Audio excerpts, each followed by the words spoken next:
Hello everyone, with 5 Grand Prix already in the books, it's time to take a look at the latest scores from our teammate wars following the Monaco Grand Prix. For those of you joining us for the first time, here's a quick recap of how it works. All season long, we'll be judging the F1 teammates on how they compare in qualifying, who sets the fastest lap in each race, and where they finish when the checkered flag waves. They'll get 1 point for each battle won. So with that being said, let's begin. Things are back to square at the front of the field, with Lewis Hamilton clawing back ground on Valtteri Bottas to make it 9-9 for the season so far at Mercedes. Crucially, Hamilton is edging away in the championship though, and it's telling that he's now 4-2 ahead of Bottas when it counts on Sundays, with Bottas keeping himself in the game under our scoring system thanks to fastest race laps, something Lewis has never really prioritized in his career. Now, moving to the rear of the field, and Robert Kubica says he silenced his doubters by proving he was just fine driving a Formula One car around the tight and twisty streets of Monaco, but he still didn't manage to get his first score on the board against rookie teammate George Russell.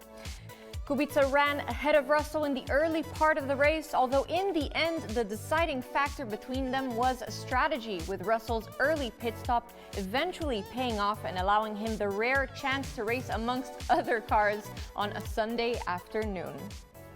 The team formerly known as Sauber had a weekend to forget in Monaco, although in our teammate wars, Kimi Räikkönen made sure he extended his advantage over Antonio Giovinazzi. Giovinazzi managed a faster race lap than Räikkönen for the third time this season, but as you can see from our graphic, he is yet to finish ahead of the Finn in a race. It was a messy weekend for the Italian, who was close to Räikkönen in qualifying before picking up a grid penalty for impeding Nico Hülkenberg, and his race was defined by a poor start and a collision with Robert Kubica's Williams that earned him another penalty. Daniel Ricciardo continues to streak away from Nico Hülkenberg as Renault bids to get its season back on track. Over the last 4 races, he has only conceded 1 point to the German from a possible of 12. Ricciardo completed his second straight point sweep against Hülkenberg in Monaco, advancing to Q3 on Saturday by being just a tenth faster than his teammates and then scoring points on Sunday, while Hülkenberg's race was most memorable for his run-in with Charles Leclerc. Toro Rosso continues to impress on track in 2019, and in Monaco it was the more experienced Daniel Kvyat who had the edge. Both Kvyat and Alexander Albon made it into the top 10 in qualifying, and they finished less than a second apart in 7th and 8th, with the Russian ahead both times. Albon set the faster lap in the race, which was 3rd quickest overall, but Kvyat has now stretched his advantage in this battle to 11-7 for the season. The fight between the Haas drivers was largely decided by factors outside of their control last weekend, but that still enabled Romain Grosjean to make up some ground on Kevin Magnussen. Grosjean missed out on joining Magnussen in Q3 when he was clearly held up by Pierre Gasly's touring Red Bull in qualifying, meaning he couldn't contest the battle for Class B pole that was claimed by the Dane. In the race, Grosjean scraped into the points, while Magnussen's afternoon was ruined by an early pit stop that left him stuck down the back of the field and unable to make progress, but he still holds a strong 12-6 advantage over his teammate. Racing Point was off the pace in Monaco, but once again, Sergio Perez had the edge over Lance Stroll. There was only 1 position between the pink cars as both were eliminated from qualifying in Q1, but the gap was nearly 7/10 of a second in Perez's favor. Strategy made the difference in the race as both drivers ran outside of the points, but Stroll claimed the score back on Perez with a faster race lap, which is where he has logged most of his points in this teammate battle, with Perez clearly on top when it counts in qualifying and during the race.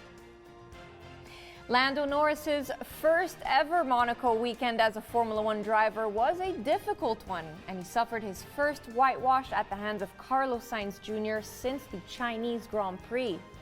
Sainz's appearance in Q3 and points finish on Sunday helped McLaren move clear at the head of the midfield in the championship. Norris, on the other hand, missed out on the top 10 shootout thanks to a small mistake in Q2, and his late pit stop in the race condemned him to a Sunday afternoon drive spent holding up faster cars and just missing out on the points. The battle has been close all season, but the Monaco weekend has given Sainz a decisive lead of 11-7 heading into Canada. Pierre Gasly is still yet to outqualify Max Verstappen or finish ahead of him in a race, but once again in Monaco, his quest for the fastest lap bonus point also helped his score in our teammate wars. Gasly cleared the leading Class B runners in the race after his grid penalty for impeding Grosjean dropped him down the order, but in qualifying, he was still 4/10 slower than Verstappen. In the race, there was only 4 seconds between them on the official results, but that was thanks to Lewis Hamilton slowing the pace at the front and Verstappen's time penalty for his unsafe release in the pits. Verstappen now leads this one 15-3, and Gasly will be coming under pressure from Red Bull to start making this battle more of a contest. It doesn't feel like Charles Leclerc has been a long way off Sebastian Vettel this season, but his first year at Ferrari has been packed with drama, and a terrible error by the team in Q1 left Leclerc fighting a losing battle in his home race. Leclerc promised to charge through the field in the race, but his risky strategy came unstuck when he hit the barrier at Rascasse while trying to dive past Nico Hülkenberg. The resulting puncture ripped the floor of his car to pieces, and he had to reluctantly retire while Vettel claimed Ferrari's best result of the season with second place thanks to Verstappen's penalty. The battle between these two has often been close on track this season, but under our scoring system, Vettel is now 13-5 ahead of Leclerc. Well, here are the final scores ahead of the next race. Be sure to stay tuned for our next episode of Teammate Wars following the Canadian Grand Prix. I'm Julia Piquet, and thanks for watching.